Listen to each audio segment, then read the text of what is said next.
वेद को समझने के लिए जब लिखा तो उन्होंने कहा कि वेद को समझने के लिए वेद को समझा कैसे जाए, वेद को समझा कैसे जाए। तो उसके लिए उन्होंने कहा कि वेद को समझने के लिए वेद से ही समझा जा सकता। बहुत बड़ी बात ऋषि दयानंद कह रहे हैं, परमात्मा को जानने के लिए परमात्मा से ही जाना जा सकता है। तो इसलिए उन्होंने कहा कि वेद को समझने के लिए शिक्षा, कल्प, व्याकरण, निरुक्त, ज्योतिष, छंद और दर्शन, ब्राह्मण आदि ग्रंथों का अध्ययन करने के बाद ही वेदों को समझा जा सकता है।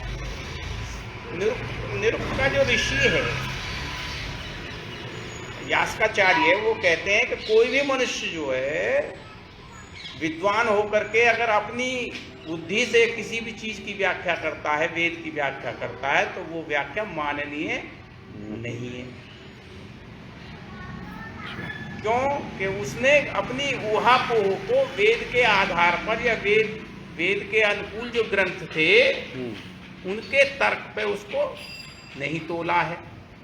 और बिना ऋषियों के, अच्छा तर्क नाम ऋषि का है, निरुक्त में तर्क नाम ऋषि, तर्क जो है वो ऋषि को प्रयुक्त करता है कि तर्क ही नाम ऋषि का है। तो ऋषि जो होते हैं वो आप्त पुरुष होते हैं। आप्तोपदेशः शब्दः, अर्थात तर्क से दिया हुआ ज्ञान ही शब्द प्रमाण होता है, अर्थात ऋषियों का ज्ञान ही आप्त उपदेश होता है।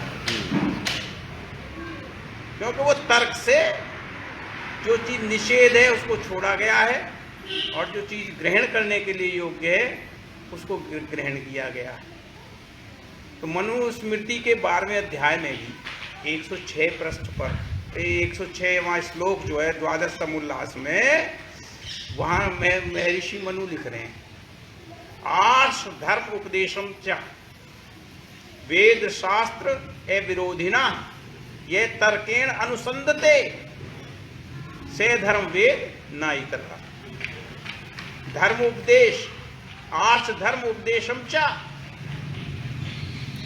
आर्ष मतलब जो वेदानुकूल धर्म उपदेश हैं, वेद शास्त्र ए विरोधिना, जो वेद शास्त्र के विरोध में नहीं है, उन शास्त्रों से यह तर्केण अनुसंधते, उनके तर्कों से अगर कोई अनुसंधान किया जाता है, से धर्म वेद, वह वेद को जानता है, वह जानता है कि धर्म क्या है। ना इतर है, इससे इतर मनुष्य धर्म को नहीं जान सकता। धर्म है कहते कर्तव्य को, कर्तव्य कहते यथार्थ ज्ञान से किया हुआ कर्म ही कर्तव्य है। कर्तव्य तो आदमी सोचता है ये मेरा कर्तव्य, कर्तव्य नहीं, यथार्थ ज्ञान से किया हुआ कर्म वो कर्तव्य कहलाता है। तो इसलिए वेदों के आधार पर, वेदानुकूल शास्त्रों के आधार पर, प्रत्यक्ष आदि प्रमाणों से जो चीज सिद्ध हो जाती है उसी को तर्क कहते हैं। उससे ही वो ऋषियों का वचन है, उससे ही धर्म का ज्ञान होता है। और नहीं तो अगर आप वेद का अर्थ दे के बैठ जाइए, अगर उसके शाब्दिक अर्थ आपने अर्थ कर दिए तो जो उसका मूल अर्थ है वो आपको समझ में आएगा ही नहीं। और इसी कारण से सायण आदि ने, उब्बट आदि ने, महिधर आदि ने जो वेद के भाष्य किया, तो चूंकि वो ऋषि नहीं थे, वो तर्क नहीं बने थे, इसलिए उन्होंने, वेद में कोई इतिहास नहीं है।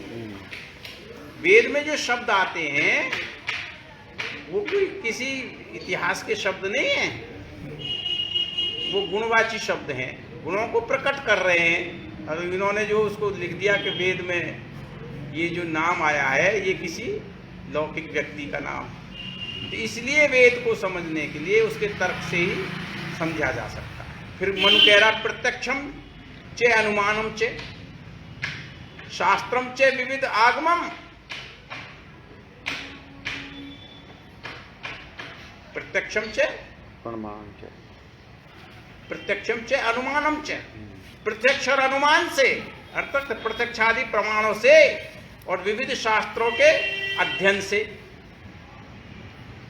विविध शास्त्रों के अध्ययन से ही धर्म को। फिर कहता त्रियम सुविदित कर्म, ये तीन ही कर्म हैं। कौन से? प्रत्यक्षम अनुमानम च शास्त्रम च विविध आगमम। विविध शास्त्रों के तर्क से, प्रत्यक्ष से और अनुमान से कहता त्रियम सुविदित का कर्म धर्मम शुद्धिम इच्छिता अभिष्टा। जो धर्म को जानने की इच्छा रखता हो ये तीनों कर्म जरूर करे, और नहीं तो धर्म आपको पल्ले नहीं पड़ेगा ही नहीं। और इसी कारण से हुआ कि हम अर्थ का अनर्थ करते रहे। जब एक बार सत्यार्थ प्रकाश पढ़ी जा रही थी अंदर, तो वहां आया था, उसमें 11वें समोल्लास को पढ़ रहे थे, एकादश समोल्लास को, और शर्मा जी पढ़ रहे थे। और शर्मा जी ने पढ़ते पढ़ते उसको जब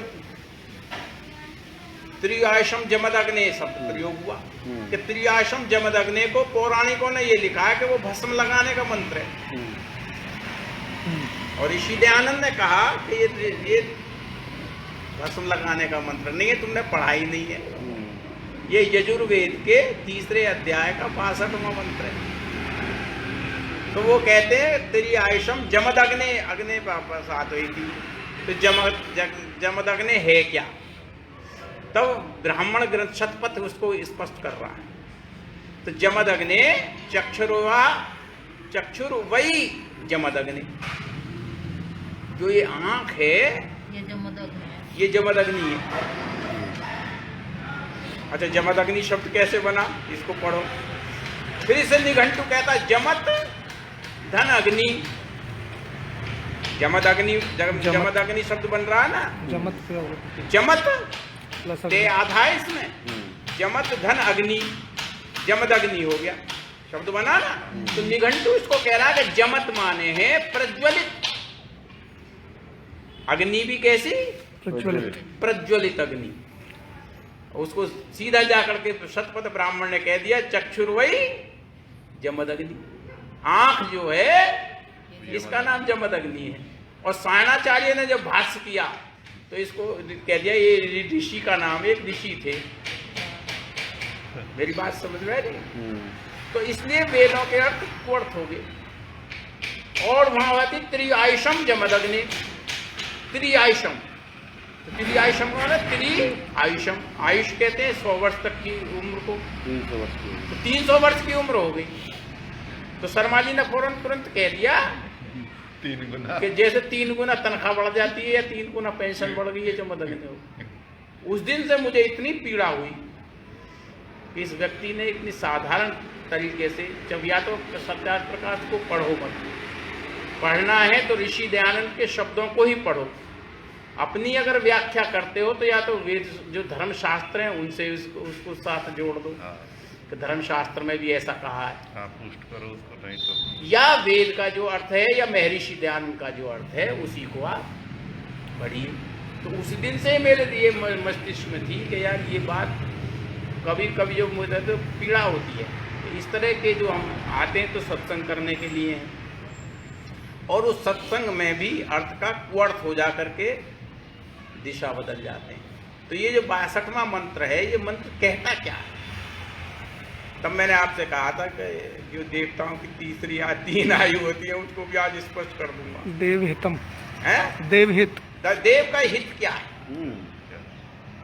तब लिखता है वो। तब 62वें मंत्र में क्या? आज यजुर्वेद, ये यजन का वेद है, यजुर्वेद का 3रा अध्याय का ये 62वां मंत्र है। क्या कह रहा आप सुनो। त्रिआयुषम जमदग्ने, तो पहला शुरू करता है त्रिआयुषम जमदग्नि। फिर कहता कश्यपस्य जमदग्नि त्रिआयुषम। यहां कह दिया त्रिआयुषम जमदग्नि, वहां कह रहा कश्यपस्य त्रिआयुषम। और फिर कहता यत देवेशु यद देवेषु त्रियायुषम, फिर कहता तन्नो अस्तु त्रियायुषम। यहां ये मंत्र पूरा हो गया। क्या हुआ? मंत्र क्या कह रहा है? त्रियायुषम जमदग्ने कश्यपस्य त्रियायुषम, यद देवेषु त्रियायुषम तन्नो अस्तु त्रियायुषम। 4 बार यह त्रियायुषम का प्रयोग हुआ है। क्यों भाई? हुआ नहीं हुआ है? तो अब इसका ऋषि दयानंद इसका अर्थ करते हैं। बारे दयानंद, अब ऋषियों की तपस्या थी। ऋषि तो नाम ही इसलिए है कि वो तर्कशील है। जब मैं अग्रवाल कॉलेज में पढ़ने गया पहली बार उस बिल्डिंग को मैंने देखा और उस भवन को देखा। 9th क्लास में पढ़ने आया था मैं गांव से, तो बाहर एक गेट पर लिखा हुआ था तर्क द्वारा विद्या प्राप्त कर। मुझे आज भी वो बात याद है। और अंदर जब प्रधानाध्यक्ष कक्ष के पास पहुंचा तो वहां लिखा था विद्या ददाति विनयम, बड़े बोर्ड लग करके लिखा। पहली बार मैंने वो विद्यालय को बहुत गहराई से देखा। खैर, तो वहां कहता है त्रियायुषम जमदग्नि कश्यपस्य त्रियायुषम, फिर कहता है यत देवेषु त्रियायुषम। अब ऋषि दयानंद इसके अर्थ करते हैं तन्नो अस्तु त्रियायुषम। वो कहते हैं यत देवेषु त्रियायुषम, जैसे देवताओं की उम्र 3 गुनी होती है। यत देवेषु त्रियायुषम, हे परमपिता परमेश्वर, हे जगत नियंता, जैसे विद्वानों की आयु तिगनी होती है। और तिगनी होती कैसे उनकी? विद्या, धर्म और परोपकार के अनुष्ठान से। कैसे? विद्या, धर्म और परोपकार के अनुष्ठान से उनकी आयु 3 गुनी होती है। तत्नो अस्तु, वह आयु त्रियायुषम, वो हमें भी दो। देव हितम यदायु, देवों के हित की जो आयु है वो कितनी है? 300 वर्ष। और इसमें 4 बार, इस मंत्र में 4 बार त्रियायुषम आया है। तो महर्षि दयानंद कहते हैं कि 4 बार आने से ये त्रियायुषम 300 वर्ष से भी अधिक, अर्थात 400 वर्ष तक उस आयु को हम भोगें। यहां इसका अर्थ ये स्पष्ट कर रहे हैं। यत देवेषु त्रियायुषम, जो देवताओं की उम्र है। अच्छा, देवता कौन है? अब इसको फिर ब्राह्मण ग्रंथ स्पष्ट करता है, विद्वांसो ही देवा। देव कौन है? जो विद्वान है वही देव। इसलिए महर्षि दयानंद ने कहा कि मनुष्य ज्यादा से ज्यादा 400 वर्ष तक जीवित रह सकता। कहां से लिया? यहीं से लिया। ये कोई अपनी कल्पना नहीं है किसी की भी। ऋषि कभी अपनी कल्पना यानी यह तर्केण अनुसंधते से धर्म वेद, जो अपने उन वेद और वेदानुकूल धर्म शास्त्रों के आधार पर जो तर्क करता है उसी से धर्म का अनुसंधान होता है। तो ऋषि दयानंद यहाँ ये कह रहे हैं कि मनुष्य ज्यादा से ज्यादा उम्र 400। क्यों? 4 बार त्रियायुषम आ गया, यहीं से उठा लिया उन्होंने। जो देवता है अपनी 400, 300 या उससे भी अधिक 400 वर्ष तक आयु को विद्या, धर्म और परोपकार के अनुष्ठान से तीन काम करता है विद्वान। विद्या का उपदेश देता, धर्म का उपदेश देता, परोपकार करता। कभी तो लिखता है, अरे सभी पक्षपात छोड़, मोह आवरण त्याग, नहीं विरक्त होकर समस्त भूमि पर परोपकारार्थ विचरे। महर्षि दयानंद लिखते हैं कि नहीं लिखते? परोपकारार्थ तो विद्वान का काम ही ये है। और एक और नई शब्द आपको आज बता रहा हूं, निरुक्त में एक जगह आपने कभी शकुनी शब्द पढ़ा? शकुनी, शकुनी का क्या मतलब है? तो कभी पढ़ा? और उसे बुरा मानते हैं आज की डेट में शकुनी शब्द को। वो नहीं महाभारत, मानते? महाभारत से लिंक है महाभारत उसमें। में शकुनी नाम है ना। कंस भी मैंने उस दिन आपको बताया था, कंस का भी अर्थ बताया था। कंस को बुरा मानते हैं, पर शकुनी का क्या मतलब है? शकुनी माने पक्षी। शकुनी माने पक्षी। पक्षी। क्यों? ये व्याकरण को तोड़ते जाइए। अब वो अपने शरीर सहित हवा में ऊपर आसमान में उड़ जाता है। कहाँ उड़ जाता है? आसमान। और नृत्य कहता है वो सबके लिए सुखकारी होता है। पक्षी सबके लिए सुखकारी होता है। तो उसको उन्होंने जोड़ दिया ऋषियों ने। ऐसे ही सन्यासी भी एक शकुनी है। राजीव जी, सन्यासी का नाम भी क्या है? मैं अलग से बता रहा हूं, इस मंत्र के अर्थ से आपको शब्द पे ले जा रहा हूं, क्योंकि मैंने कहा था परोपकारार्थ विचरे। बात समझ में आ रही है नीरज जी? वरना शकुनी को पढ़ के फिर लोग उल्टा अर्थ लगा लेंगे। हाँ, अरे लगाएंगे इसलिए ना कि शकुनी शब्द, अरे जिस दिन उसके बाप ने नाम रखा होगा या पिता ने नाम रखा होगा या आचार्य ने नाम रखा होगा, उस दिन क्या बुरा नाम रख दिया होगा कि ये बुरा पैदा होगा? वो तो उसके कर्म ऐसे हो गए, इसलिए उस शब्द को गंदा हो गया वो। नहीं, अब जैसे ही व्यवहार में हम क्या कहते हैं, अगर नीरज बुरा काम करने लगे, अरे तू भी नीरज हो रहा है क्या आजकल?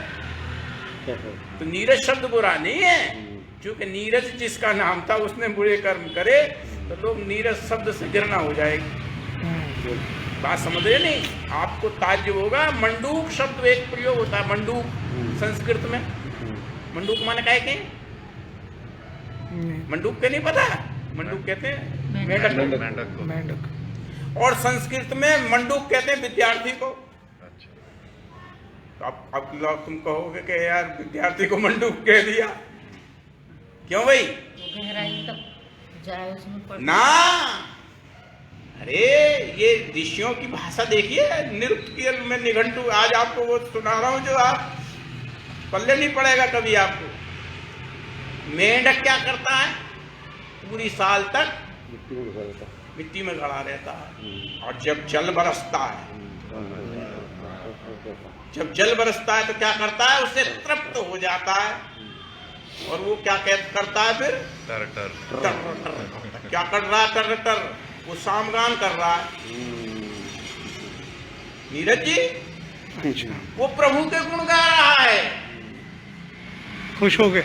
हाँ, आह्लादित हो गया है, तृप्त हो गया है। परमपिता परमेश्वर की जो बारिश हुई है उससे क्या हो गया है? वो तृप्त हो गया है। और अब क्या कर रहा है? वो शाम कर रहा है। तो इसलिए उसका नाम मंडूक है। उसकी मैं व्याख्या नहीं कर रहा हूँ संस्कृत व्याकरण से मंडूक नाम कैसे पड़ा, शकुनी नाम वहाँ कैसे पड़ा, ये इसको मैं अभी स्पष्ट नहीं कर रहा हूँ। मैंने इतना ही बता दिया कि वेद के अर्थ को ना समझने के लिए हम अर्थ का अर्थ कंकुअट कर देते हैं। और मंडूक विद्यार्थी का इसलिए नाम है कि विद्यार्थी साल भर तक वेद का अध्ययन करता है, बुद्धि की गुफा में चला जाता है, करता नहीं करता। और जब बरसात ऋतु आती है, जब क्या होता है? बरसात ऋतु आती है तो उस आप्लावित हो जाता है उस वेद के ज्ञान से, वो उस वर्षा से वो। तो आपने देखा होगा वर्षा के दिनों में पहले भी वेद का प्रचार प्रसार किया करते थे। गांव में भी धर्म का प्रचार हुआ करता था, बैठ करके जगह जगह लोग सुना करते थे। तो वे विद्यार्थी उस तृप्त करके वो भी फिर वेद का गान करने लगता। तो हो गया मंडूक। जब तृप्तता को परमात्मा की वर्षा से, वहां ज्ञान की वर्षा हो रही है। विद्यार्थी के लिए ज्ञान भर की पूरी साल वर्षा हुई, और यहाँ परमपिता परमेश्वर की बारिश हुई, उससे तृप्त हो गया मंडूक। तो विद्यार्थी को भी मंडूक का, अगर आप साधारण भाषा में कह दोगे तो विद्यार्थी नाराज हो जाएगा, और सुनने वाला कहेगा यार तो तू इसे मेंढक कह रहा। अजी मैं नहीं कह रहा हूँ, ये ऋषियों की भाषा है। नीरज जी, तो अब यहां मैं आपको स्पष्ट करता हूं। त्रिवायुषम जमदग्ने, जमदग्ने चक्षुर्वा है, जमदग्ने चक्षुर्वा जमदग्ने। जमदग्ने। अब ऋषि इसको स्पष्ट करता है। जैसे सब इंद्रियों में चक्षु मुख्य होता है। क्या? सब इंद्रियों में चक्षु मुख्य। तो यहाँ चक्षु शब्द से सभी इंद्रियों का ग्रहण करना चाहिए। अर्थात हे प्रभु, मेरी चक्षु आदि सभी इंद्रियां त्रियायशम 300 साल के लिए बनी रहे। क्यों भाई? अब अपनी उम्र वो मांग रहा है, जब देवताओं की 300 साल की उम्र है तो उस उम्र को ये ना कह करके जब ईश्वर मेरी भी जो 300 साल की उम्र कर दे, कहता त्रियाशम जमदग्ने, मेरी आंखें अर्थात सभी इंद्रियां मेरी 3 साल तक त्रियायशम हो जाए, मेरी भी हो जाए। फिर कहता कश्यपश्य त्रियायशम। अब यहाँ कश्यपश्य में आ गया। मैं एक मंदिर, वैसे मैं कहीं जाता हूँ घूमने के लिए बाहर भी, कभी भी मैं कोई मंदिर देखने, चाहे वो इतनी दूर पे ही है, कहीं बड़ा प्रसिद्ध है जी, सारी दुनिया आती है जी, मैं कभी मंदिर कोई देखने आज तक नहीं गया। टूर पे भी मैं जाता गया कितनी जगह के, यहाँ सभी जमा, मैंने कहा मैं बैठा देखता रहूँ। मैं 2 ही मंदिर मैंने देखे केवल आज तक जिंदगी में। एक तो मैंने देखा गुजरात में सांदीपनी का आश्रम था, वहाँ गुरुकुल चलता था, इसलिए मैं चला भी गया। वह मंदिर था तो मंदिर में घुस गया, और जब मंदिर में घुस गया तो पहली बार मैंने मंदिर में पीतल का एक कछुआ रखा देखा। तो मैंने उससे पूछा वहाँ के गुरुकुल के ब्रह्मचारी से, ये कछुआ क्यों रखा? तो कहने लगा ये भी भगवान होता, ये भी भगवान है, जैसे हमारे सुगर भगवान है ना महाराज, वहाँ का गुरुकुल का ब्रह्मचारी कह रहा है। और एक मंदिर में देखने गया था एक लिंगी का, उदयपुर के चित्तौड़गढ़ के रास्ते में, जिसको ऋषि दयानंद ने लात मार दी थी, ब्राह्मण ऋषि ऐसा राज्य, याद है वो एक लिंगी का मंदिर? दयानंद ने कहा था सज्जन सिंह से कि मुझे ऐसा राज्य, तेरी बात मानू या परमात्मा की बात, खैर वो छोड़ो। तो यहाँ आया कश्यपश्य त्रियायशम। अब कश्यपश्य क्या है? कश्यप वही कूर्म, क्या है? कूर्म। कूर्म ने कछुआ के होते हैं। यहाँ जो कश्यप शब्द प्रयोग हुआ ये कूर्म के लिए हुआ, अर्थात कछुआ के लिए हुआ। अब फिर इसको ब्राह्मण गति स्पर्श करता है। कूर्म वही प्राण, प्राण के लिए, प्राण का नाम कूर्म है। राजीव जी, तो यहाँ आगे कश्यपश्य कूर्म, कश्यपश्य त्रियायशम, मेरे प्राण 300 वर्ष तक नहीं। तो वहां तो सारी इंद्रियां, और ऋषि दयानंद लिखता कि यहाँ जो प्राण है, इस प्राण शब्द से सारा अंतःकरण, मन बुद्धि चित्त अहंकार और प्राण, इस प्राण से जो शब्द या कूर्म है, इस प्राण से सारे अंतःकरण को,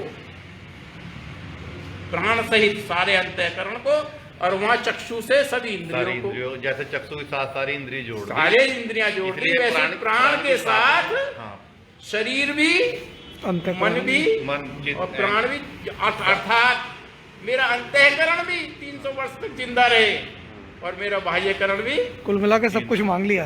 मांग तो दी सारी बात, लेकिन वो धीरे धीरे नहीं, धीरे धीरे नहीं, बहुत विद्युतता के साथ बात कह रहा है नीरज जी। यहाँ ये गलती हुई लोगों, तो वह कछुआ समझ लिया, कछुआ बना के वहां बैठा दिया। वह पूर्व प्राण था, और प्राण कौन देता है? प्राण तो निविष्टो, अरे प्राण देने वाला कौन है भाई? ईश्वर। प्राण स्वरूप है ना परमात्मा, भू है ना, तो ईश्वर हो गया। अब यहाँ तो था तो ईश्वर का वाचक, तुमने कछुआ बना के बैठा दिया। और एक बात सुनो, ये जो प्राण है कहाँ से शुरू होते हैं? नाभि से। जो प्राण है आपका, जब आप इसे लेते हो ना, प्राण जो अंदर को श्वास ली जाती है, इसका नाम प्राण है। और जो बाहर छोड़ जाती है, इसका नाम अपान। तो अपान, जब प्राण लिया जाता है तो ये कछुआ का जो आप अंदर सिस्टम देखेंगे, प्राण का जो अधिग्रहण है, वो अधिष्ठान है ना, वो कछुए क्या था। तो वहां लिख दिया कश्यपस्य कूर्मा वही कूर्म, और कूर्मा वही प्राण प्राण, तो कश्यपस्य प्राण हो गए। बात आ गई ना समझ में? वही होगी A बराबर B, B बराबर C। हाँ तो एक ही बात होगी भाई, एक ही A बराबर C हो गई फिर। तो मतलब बात तो एक ही हो गई। बिल्कुल। तो यहाँ विद्या विज्ञान से धर्मेंद्र जी कह रहा है परमपिता परमेश्वर, यह है मेरी जो 300 आंसू है, ये विद्या विज्ञान से अर्थात परिश्रम से। बात समझ में आ रही है ना? अभी मैंने कहा था कि प्रार्थना बिना परिश्रम के प्रार्थना होती नहीं है। आप प्रभु से प्रार्थना तो करो, पर उसमें विद्या और विज्ञान आपको करना पड़ेगा। नहीं अब मैं कह लगू जी मैं फर्स्ट डिवीजन पास हो जाऊं, मैं दुनिया को टॉपर हो जाऊं, मैं प्रथम श्रेणी में आ जाऊं, कैसे आओगे? जब तक परिश्रम करना तत्सकेयम तन्मे राध्यता, मुझे उसमें सफलता तो कीजिए, पर मुझे मैं इस योग्य बनूं, मैं परिश्रम तो करूं। बात समझ में आई नहीं आई? तो त्रियायशम जमदग्ने पेंशन दिखनी नहीं हो रही शर्मा जी की।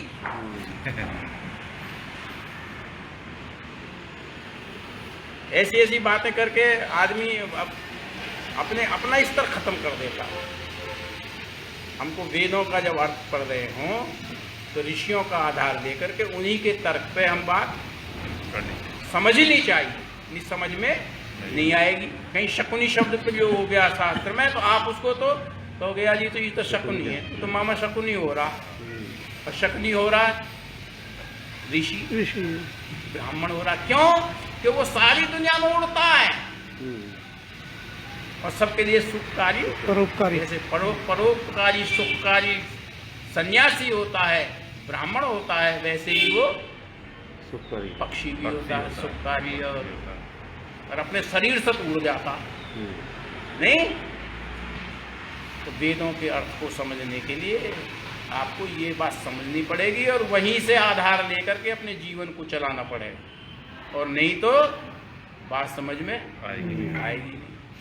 एक जगह प्रवचन कर रहा था, विद्या अलंकार था गुरुकुल कांगड़ी का, वो बाद में तो प्रिंसिपल गिरा डिग्री कॉलेज का। जानते हो मुक्ति किसे कहते हैं? औरतें बैठी थी, मैं भी वहाँ बैठा था, जैसे घर से तुम रोटी से छूट के आ गई हो ना, ऐसे इसके मैं खड़ा हो गया। मैंने अपनी बुद्धिमत्ता को उतने तक सीमित रखते करो, माइक पर खड़े होकर तुम ऊपर की बातें मत किया। तो हम लोग क्या करते हैं कि ये सोच करके हम बहुत बड़ी बात कर रहे हैं, वेदों के अर्थ को समझने में अक्षम हो जाते हैं। अब बात समझ में आई? वेद का मंत्र समझ में आ गया जी। जमदग्ने त्रियायशम जमदग्ने, जमदग्ने। अच्छा जमदग्ने ऋषि भी हुए। अरे नाम तो रखे जा सकते हैं, ये सुंदर नाम है भाई। जो तर्क से ईश्वर को जान रहा है, पदार्थ को जान रहा है, उसको ऋषि तो हो ही गया, उसका नाम जमदग्नि हुआ। तो कहने लगे जमदग्नि आया था उसमें, शेषरी इतिहास है ये। त्रियायशम जमदग्ने कश्यपस्य त्रियायशम, मेरे प्राण 300 वर्ष तक जिए नहीं। यद देवेशु त्रियायशम, जैसे देवता लोग विद्या धर्म का अनुष्ठान करके, परोपकार का अनुष्ठान करके 300 वर्ष बीतते, तन्नो अस्तु त्रियायशम, वह 300 वर्ष या उससे भी अधिक 400 वर्ष की आयु हे प्रभु। तो ये इस वेद की आगे भाई समझ में। देवताओं की हित की आयु कितनी है? 300 से अधिक, 300 या 300 से अधिक। क्यों भाई? भद्रम करने भी शून्याम देवा, भद्रे पश्चिम अभिजत्रा, क्या है? अक्षिजत्रा स्त्रेयंग अंशु है ना, है नहीं? सस्तुनु अशे मही देव हितम यदायु, देवताओं की यदायु कितनी है? 300 वर्ष। तो इस मंत्र में अपनी 300 या 300 से ज्यादा की आयु मांग रहा है। ध्यान रखना आज तक। और ये किसी का यहाँ इसके मिलाएगा ही नहीं, पूछ लेना ये क्या रहा देव हितम, ये तो कह रहा जो देवताओं के हित की आयु है उतनी मांग रहा। कितनी है? क्या है हित देवताओं का? देवता माने विद्वान। मेरे जी बात आई समझ में नहीं आई? जी। क्यों जी राजीव जी? तो जहां भी देवताओं के हित की बात आती तत्देव हितम, अब ये तत्चक्षु देव हितम नहीं, बिल्कुल जो इस संसार का दृष्टा है तत् वाक्य वहां जुड़ेगा पश्चिम श्रद्धा, उसको ही हम देखते रहे। कब तक? शतम तक नहीं, 300 या 400 वर्ष तक, क्योंकि उसमें देवताओं का हित ही पूरा। तो ये इस ग्रंथ की व्याख्या मुझे बहुत दिन से खल रहा था उनका, जो उन्होंने दांत फाड़ दिए थे और हमारी पत्नी